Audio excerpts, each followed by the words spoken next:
Tomba. This is probably one of my favorite characters of the PS1 era of games, him and Spike of Ape Escape. The platforming genre of games remained dormant as I moved into the PS3 era of gaming, but it seems like they are starting to get a resurgence nowadays, which is a delight to see. However, there is a type of sub-series that I've always looked out for. Longtime viewers know that I'm a huge RPG fan, as well as platformers. I've always wanted to see a nice combination of the two, which is why I was a huge fan of Tomba 2 as a kid. The only other game I've seen kinda do that well is Odin Sphere. If anyone has any suggestions, please leave them in the comment section below. I would be really interested in checking out some new games, and I might be able to check them out here on the channel.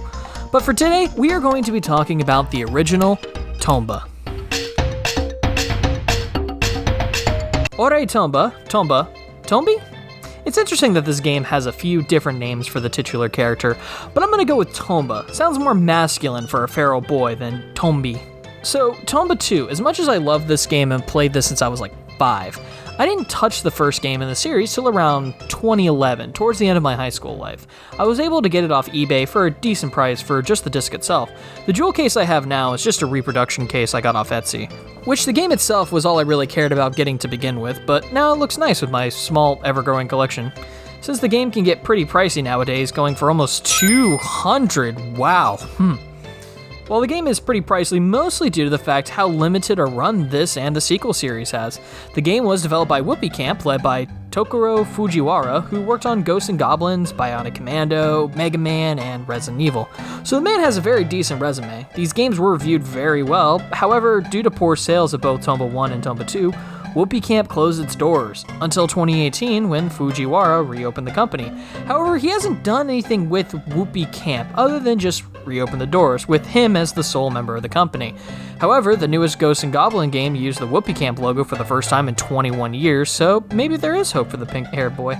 Another interesting thing that was unearthed by the fans of Tomba, there was a manga of both the first as a one-off and a couple of issues for the second game in the series, labeled as Tomba the Wild Adventures. They were published in a long-running Japanese magazine, Famitsu Bros. If you have the time, check these out, and shout out to the Tomba team. They post a bunch of Tomba-related material on their Twitter and Discord server. Links in the description.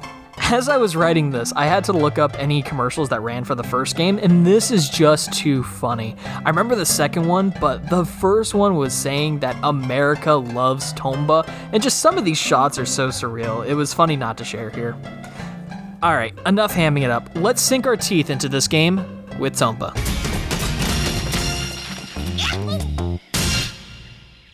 The game begins with the titular character, Tomba, a feral pink-haired boy inspired by the yokai of Japan, Kyujumuna, which explains the pink hair a bit. Tomba lives on this island all by himself after his grandfather passed, leaving Tomba only his bracelet. Tomba is shown hunting animals and living his life. He then sees a gang of pigs that are robbing a farmer, and Tomba goes in and lays the smackdown on these coma pigs. After one of the pigs falls and knocks him out, Tomba wakes to see that the coma pigs jacked him of his bracelet. Tomba then sets out to go get his bracelet back and stop the evil pigs. I will say, when I first saw this anime AMV, this blew my mind, since I knew next to nothing about the original, and the second one had these 3D AMVs. It just seemed so foreign to me. This was around the time I really started diving into anime, far beyond just the basics of Dragon Ball and Pokemon. I mean the real animes, at least at the time for me, like Full Metal Alchemist, Afro Samurai, Cowboy Bebop. Baka and Test? Don't judge me. Alright, so Tomba's on an adventure to get his grandpa's bracelet back, as we find out that the coma pigs are gathering gold, due to the fact that the coma pigs' magic is gold-based and allows them to change the landscape to how they wish, so they can take over the world. To get his bracelet back, Tomba needs to completely upend these evil pigs' deeds. Over the course of the game, Tomba will meet different people and help them on his quest. He ends up getting pig bags and then captures the evil pigs. In the end, Tomba finds the last evil pig and sends him packing in a bag, pig bag, you know what? Tomba is an interesting adventure. While you can beat the game without completing all the side quests, the game encourages you to finish all of them. There is no reward for doing so, other than to say you 100% of the game. There is nothing to make you do all 130 quests. However, there are some quests that you should do to unlock more content in the second game. That being the hide-and-seek quest, the cute witch quest line, the lost dwarf child, and while not a side quest you will get by the time you talk to the 100-year-old man. Having a save file while encountering these events unlocks 4 additional quests that will be added to Tomba 2. Tomba's gameplay as a platformer, you do what you expect. You can move, run, and jump around platforms. He is able to attack enemies by jumping onto them and bite them like nyam. Then you're able to jump and throw them away. If they collide into another enemy or wall, you will earn AP, which is adventure points, are used to open certain boxes in the game to be rewarded with extra goodies. Tomba is able to climb on walls and grab on pillars to swing and launch himself. What is interesting is that due to the style of the game being 2.5D, you can hop into the foreground and background, which allows you to access new areas. All the areas are able to be accessed by Tomba's basic abilities. You can get new tools and weapons that allow you to get to these areas easier, things like the funky parasol and the grappling hook. There are items that change Tomba's states that we will see transferred in the next game. The laughing state, which makes Tomba laugh uncontrollably and replace the attack button with just laughing, and sometimes will stop Tomba from moving and cause him to laugh instead. The crying state, which makes Tomba start to cry, same thing as the laughing state, except when he's interrupted by crying, he'll do a little flail move that does nothing more but can possibly get him hurt by an enemy. Both these states can be used to open doors and affect these flowers and make them cry or that. Do that.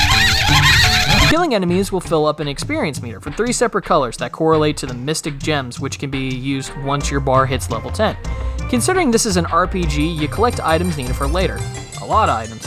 Considering all we have are grass pants, most cartoon characters keep their stuff in their Tex Avery pocket.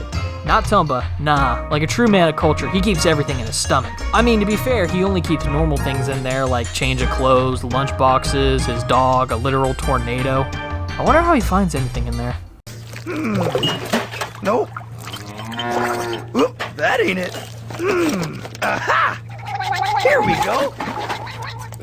Music in this game is something I like, obviously. I have clearly used the music for this in my videos, if you've noticed. However, not all the tracks are enjoyable in my opinion, or rather, want to listen to when I go to the area. The Village of All Beginnings, the Dwarf Forest, I guess the Masarki Village, but that place is, well, they are savage natives and they look, well... Hello, I am Blue Popo. Yeah, moving on.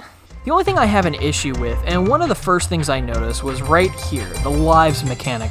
So the game has a limited amount of lives that are in the game. If you run out, it's game over. Then you load your last save. Well, what if your last save only had so many lives? Well, you aren't getting any more until you find them. Which is the only real gripe I have with this game. I mean, you have 15 or so lives, go through a hard area, and now you got like 4 lives after making it, and you're stuck with that until you go find more.